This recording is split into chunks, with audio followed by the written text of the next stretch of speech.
राहुल गांधी का प्रधानमंत्री बनने का स्वप्न टूट गया, किंतु मोदी शासन में पहली बार उन्हें कैबिनेट मिनिस्टर वाली सुविधाएं जरूर मिलेंगी।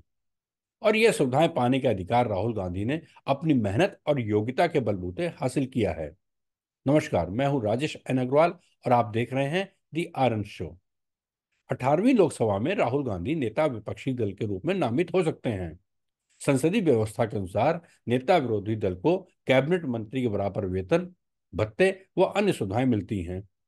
नेता विरोधी दल उस पार्टी से चुना जाता है जो लोकसभा में दूसरे नंबर की सबसे बड़ी पार्टी हो, किंतु इसमें एक शर्त यह भी होती है कि सदन में उस पार्टी के सदस्यों की संख्या कम से कम 10% हो। इस हिसाब से वर्तमान में लोकसभा का अनुपात देखते हुए, साइज देखते हुए, कम से कम 55 सीटें रखने वाला पार्टी ही नेता विरोधी दल के दावे पर क्लेम कर सकता है। 2014 में चल रहे मोदी शासन में ऐसा कुछ हुआ था कि कांग्रेस यह आंकड़ा छू भी नहीं सकी थी। 2014 में कांग्रेस को महज 44 सीटें मिली थी, तो 2019 में 52 सीटें। इसका नतीजा यह रहा कि नरेंद्र मोदी के 10 साल के प्रधानमंत्रित्व काल में लोकसभा में कोई लीडर अपोजिशन था ही नहीं जो वैकल्पिक सरकार की व्यवस्था देता। 2024 के लोकसभा चुनाव में राहुल गांधी की मेहनत रंग लाई और वो इस आंकड़े को 99 तक पहुंचा सके। हालांकि एक के अंतर से वो सेंचुरी बनाने से जरूर चूक गए। यह बताना भी जरूरी है कि पीएम मोदी की कोशिश थी कि उनकी तीसरी पारी में भी राहुल नेता विरोधी दल का सम्मान हासिल न कर सकें। मैंने ये भी कहा था वायनाड हारने वाले हैं, मैंने ये भी कहा था कि रायबरेली हारने वाले हैं, और मैंने ये भी कहा है कि इस बार कांग्रेस पार्टी को मान्य विपक्ष बनना भी बड़ा मुश्किल लग रहा है। पिछली लोकसभा में राहुल गांधी खुद को पप्पू बुलाए जाने को लेकर तंज भी कस चुके थे और उनका कहना था कि उनके विरोधी कुछ भी कहें, उनके मन में कोई गिला शिकवा नहीं रहती, उनका मन बिल्कुल साफ रहता है।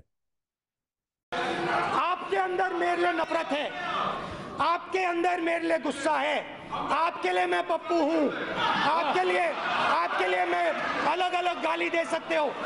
तो जिस सदन के अंदर और बाहर राहुल गांधी को उनके विरोधी पप्पू कहकर पुकारते थे, अब उन्हें उसी राहुल गांधी को ऑनरेबल लीडर अपोजिशन कहकर संबोधित करना होगा। यह पहली बार होगा कि पीएम मोदी के अपोजिट कांग्रेस मान्य विपक्षी दल का दर्जा हासिल कर रही है।